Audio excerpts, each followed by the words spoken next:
Hey, it's Lucy. Please stay tuned after this episode of Black Velvet Fairies for more information on our podcast and this episode's guests. Thanks.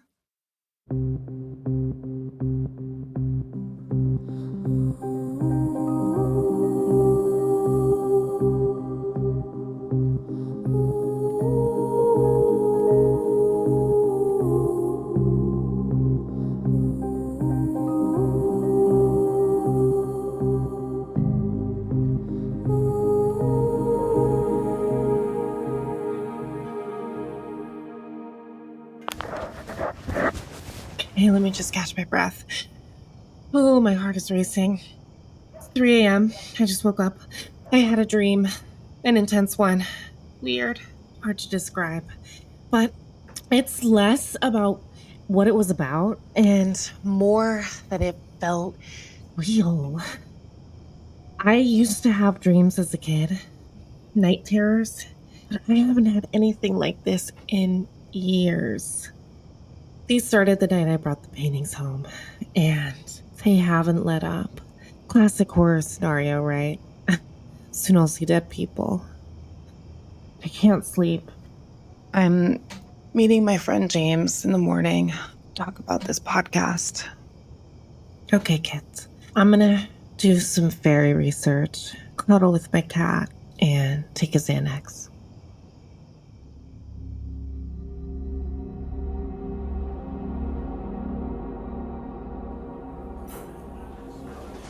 Oh, yeah, I'll have the stack of blueberry pancakes with extra whipped cream, and James will have the boring veggie omelet with no potatoes. Thank you. Welcome to the Enchanted Diner Studios. It's not really a studio. Why break the illusion? It's like telling the kids there's no Santa Claus. Ooh, hot take.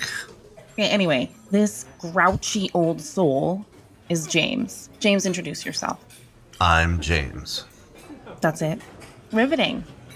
We're recording. Recording? Wait, so we're actually doing this? Of course we're doing this. Why don't you tell our precious fans how we know each other?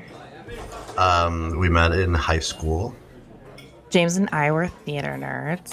And though she be but little, she is fierce. Her height, forsooth, she hath prevailed with him. James was Mr. Backstage. I was the young ingenue. Tell them how good I was, James. And remember who's paying for breakfast. You were good. You were really good. The best in the school. We all thought you were going to be in movies or something. Aw, well, that's long in the past. There's always time. Maybe this podcast will be my big break. James is a sound mixer or engineer or designer or something. Anyway, he does something with sound, and he suggested we join forces and create a podcast. Mostly he knows I get moody and distant if I don't have a project. He worries about me. He's sweet like that. We've been bouncing around show ideas for a while now. I thought he'd be excited. So you just dropped everything and went to her house? She was an older woman. She didn't sound dangerous. And the paintings are so weird, and the whole thing with Grandma June leaving them to me, I thought it would be great for the podcast. I mean, it was your idea. It was my idea? I mean, just going there on your own? You think that was safe? Safe is boring. Safe isn't a podcast. Danger sells. Come on. I'm sorry. I wish you would have told me. I would have gone. I'm fine. So did you check out the paintings? I sent you an email.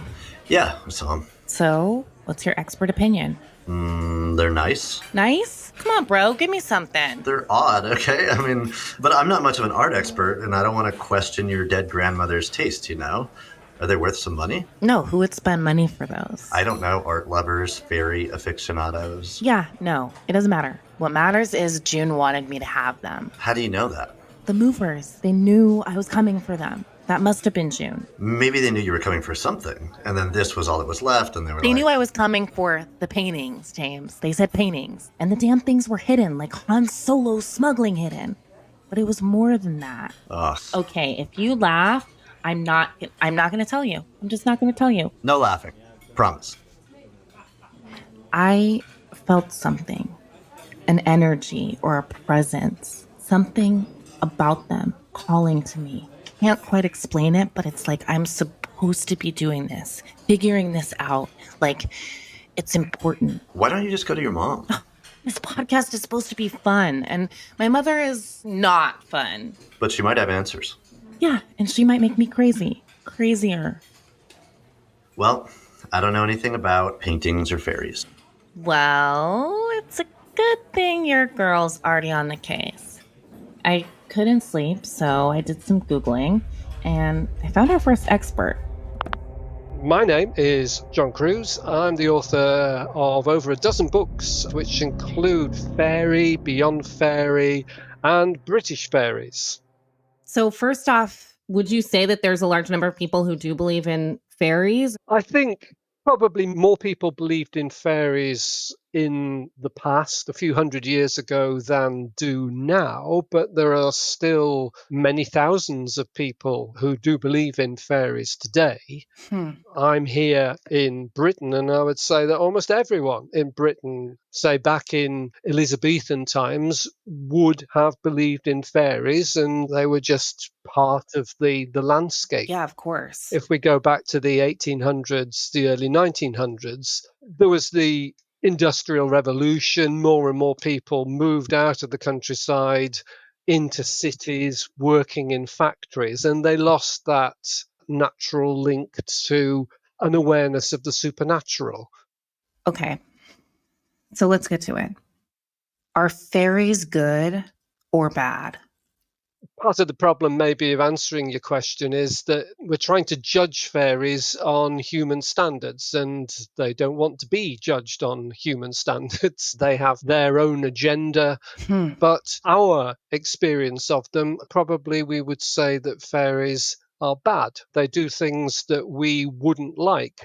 They take belongings, they take our money, they take us. They quite often use us and our possessions in quite a selfish, quite a cruel way. But at the same time, some people's experience of fairies will be that they are very kind, very helpful.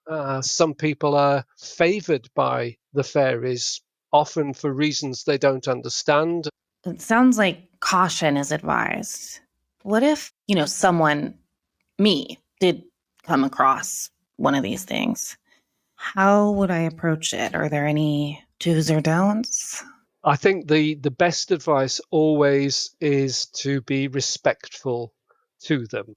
Mm-hmm. If they have let you see them, they've done it for a purpose, and I think immediately you should be polite and you should be cautious, because generally, if you can see them, it's because they want something.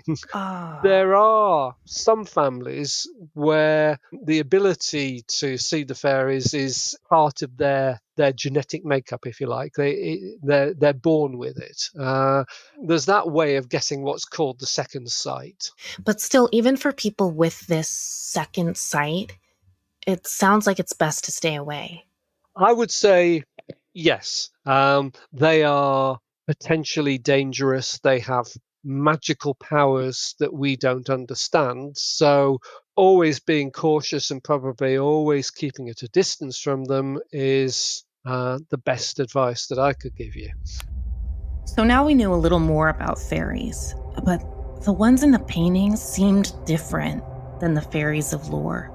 Maybe they were a new kind of fairy, or not fairies at all. And we knew nothing about the paintings themselves. Who made them?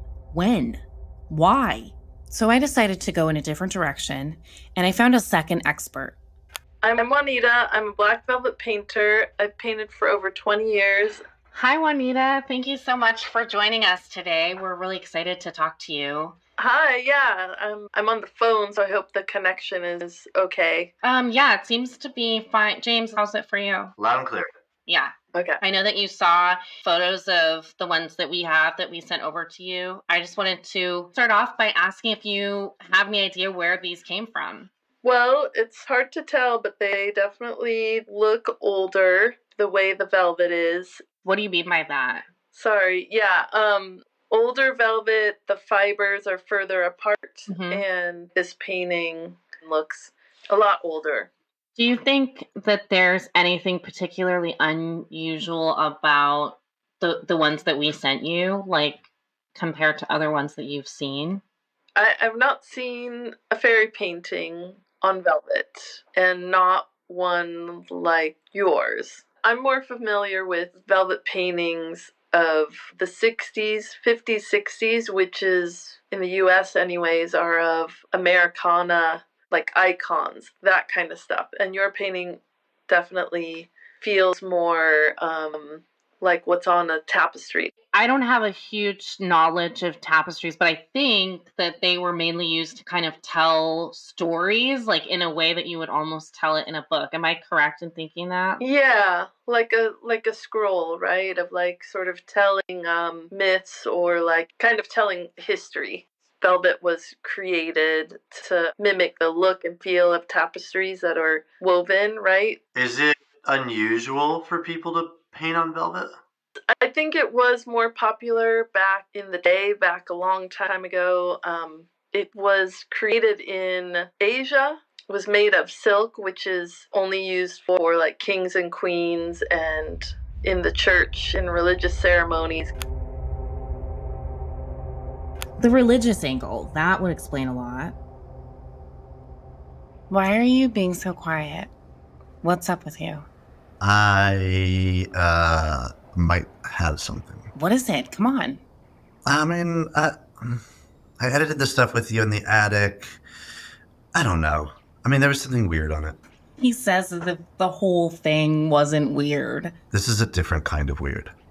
There was something on the audio. A voice. A voice? Like, not mine? Not the movers? Maybe it's nothing. You know, it's probably nothing, okay? But I could play it for you if you want to hear it. Of course, please play it. Okay. Let's, fine, let's do it. Okay. I isolated the section. Suddenly cold in here. A chill. Hello? Do you hear that? Did you hear it? I'm not sure. Yeah, it's not super clean. It's right after you say hello, when you pause. Listen again. Hello? Do you hear that? It's a voice. It's a woman's voice. Whoa. Maybe it's not, though. Maybe it's a mover or the mic picking up a radio, you or know? it's a ghost. Or, I don't know, something. What do we do? Okay. Have you ever heard of EVPs? I'm not sure. It's electronic voice phenomena. Okay, I sent the clip to somebody who knows this stuff inside and out. Okay, so you do think it's a ghost? I do not think it's a ghost. I think it's weird. So I set up a meeting. My name's Greg Newkirk. I'm a full-time paranormal investigator, the founder of the world's only mobile museum of the unexplained. In other words, I'm a professional weirdo. Hi, Greg. Thanks so much for hopping on with us. Oh my God, of course. Are EVPs real? It's been reported for decades. It's been captured on all kinds of audio recording equipment. The question is really not if they're real, what are they? I think they're real. I've heard them. I've captured them. What are they? Are they really the disembodied voices of the dead?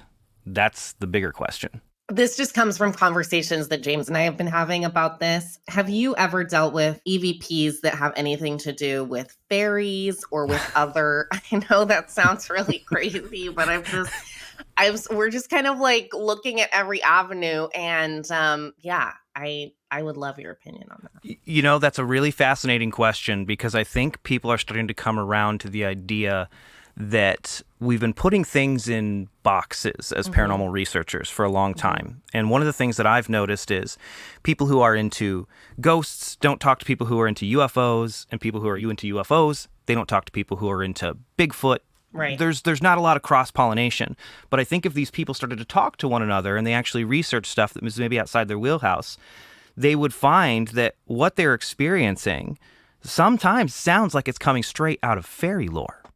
Me personally, I don't know what ghosts are, but the things that people talk about ghosts being, they used to talk about fairies doing. There is significant overlap between things like ghost sightings, UFO sightings, and old-time fairy lore.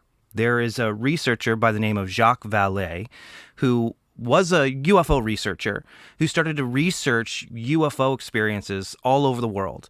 And he wrote this book called Passport to Magonia in the 60s, which is, I think, one of the best things that anyone who's new to paranormal research can read, because what it does is it shows you how to get outside of that box that you've been put in, and you look at it and you go, wait a second. All of this early fairy lore, all of this fae lore from way back, whether it's people being abducted or having their children switched or, genetic engineering, all kinds of strange stuff that you hear with UFO sightings, or even like the idea that fairies are as light as air and they can become invisible at will. That sounds like ghosts to me.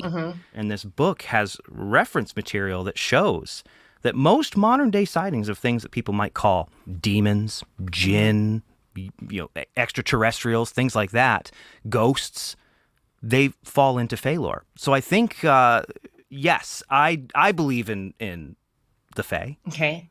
And I think that a lot of people who think they're researching ghosts or think that they're researching demons or UFOs, they're probably interacting with that phenomena without realizing it. So ever since I brought the paintings home from my grandma's, things have definitely felt kind of different for me. I'm curious about your thoughts on if you think these paintings could have something attached to them or they could be trying to speak themselves. Yeah, I'm just curious your thoughts on if it could be similar, I think absolutely. One of the things that we receive all the time are items that people believe are haunted or cursed. They're sending to the museum constantly. Paintings are a big one. When we think about haunted items or cursed items, we think about things that have been involved in something that has been emotionally powerful. It seems to me like maybe your painting has some kind of unfinished business. In terms of EVP recordings, I have several. I have an example on hand if you want to hear the type of things that me and my team have captured. Absolutely. These recordings were made with a haunted idol. This is an idol that was given to us by a man who found it bound in a burlap sack, buried under the crawl space. He and his family started to suffer terrible nightmares. Their child complained of a little man that would come in their room at night and pull the covers off of them while they slept. They got really scared of this thing, and when we got it, one of the first things that we did when we felt some weirdness around it was we pulled out some audio recorders, and as strange as it might look to the outside, we were trying to have a conversation and see if we could capture this thing saying anything. These are some of the strangest responses that we have gotten when doing sessions, EVP sessions with this idol. Who is your owner? What do you think about all these people who are staring? Would you rather be back in your staff? Where are you from? What do you want? Wow. Okay, that's chilling. To give you an idea of how this recorder works, it's a DR60, Panasonic DR60 recorder. It's the one you see on all the paranormal television shows. They record audio only when they think that they're hearing a human voice. They're voice activated. Got it. So those second responses that you hear there, the really scratchy ones, those were not there at the time we were asking those questions. Oh, wow. So we're hoping that you will take a little listen to what we have recorded and just give us your thoughts about that. I would love to. Okay, great. Here we go. Take a listen. Suddenly cold in here. A chill. Hello? Do you hear that? I think it's a woman's voice. I can't make out what it's saying, though. It sounds like a woman's voice, yeah. I mean, this sounds like your classic EVP. Have you guys tried cleaning it up any? Have you guys tried raising the noise floor on this thing and seeing if you can make it out any better? No. Is that, I didn't, yeah, if you know how to do that. Yeah. Well, I can just use the software that I normally use for our captures and see what it does. Oh, that'd be great. Do you have a second? Yeah. Yeah, give me 1 second. So James and I waited while Greg did his audio magic. It only took him a couple minutes to come back. See what you guys think about this. I can see the structure of the audio in there. Let's see what happens now. Suddenly cold in here. A chill. Hello? Do you hear that? What is that? Is someone there? Shit. It sounds like Day of Hada or Way of Hada. Yeah, I think way too hotta. That's what I heard. way too hotta. Does Hada mean anything to you? Not off the top of my head, but I mean, having a word that you can search for, I mean, that's the best you can hope for in an EVP. Yeah, definitely. Hada.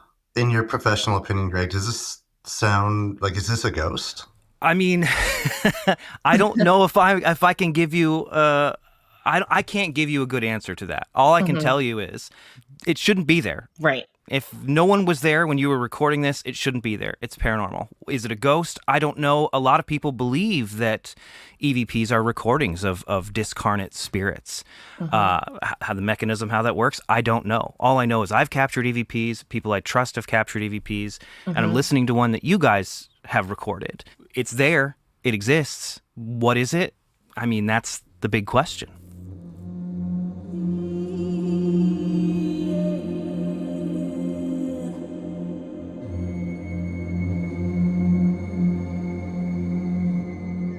I think at least we came away from that with a lead. Hada, right? You think that's a real thing? I think it must be. I just hope it's not the name of some powerful demon. I'll check Wikipedia. If it says Hada, some plane of hell, I'm spending the night at your place. Yeah, not if you're cursed by demons, okay? I'll bring holy water. Okay, here we go. I'm showing my screen. Hada may refer to a traditional ceremonial scarf used in Tibet and Mongolia, a Japanese and a Romanian surname, clan of Rajputs, a branch of the Chauhan clan of Agnavanshi Rajputs, and a moth genus, James. Okay, so you're being haunted by a moth. Case closed. I'm going to search on it myself, thank you. What does Hada mean? Question mark. Oh, shit. James, look at this. It says Hada is Spanish for fairy. Don't jump to conclusions. Fairy. That can't be a coincidence. Or it is, maybe, because we still don't know that that's what we heard. The audio wasn't great. It was like a Rorschach audio test, essentially. Like it means fairy, James. It's right there. Okay, I admit it's weird. Okay, say that's true. What does that mean? I think it means I have a ghost or a fairy ghost. I have something. I don't know.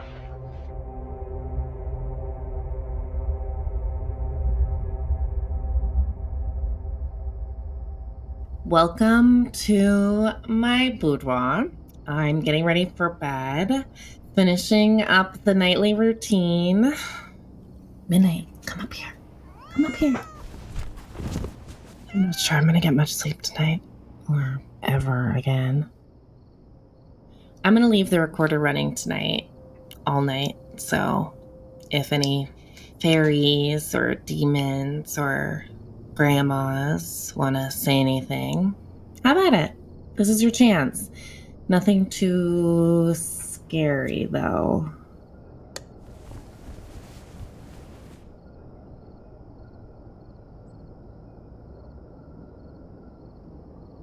It's official.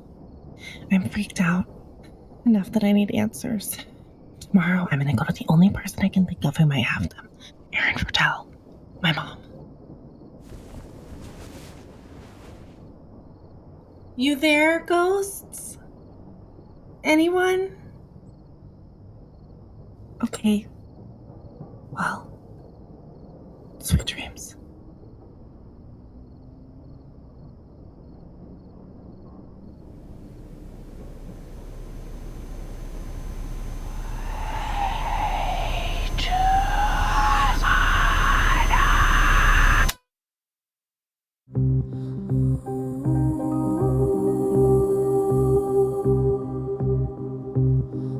For more about John Cruz and his research and writing about fairies, see his blog, britishfairies.wordpress.com, and his author page on Amazon. If you want to check out some contemporary black velvet paintings by the expert on today's episode, you can see her work and even commission your own piece at velvetjuanita.blogspot.com or on their Instagram at Juanita'sVelvet. For more paranormal insights from Greg Newkirk, visit planetweird.tv. To learn more about the Black Velvet Fairies story world, go to emeraldanvil.com.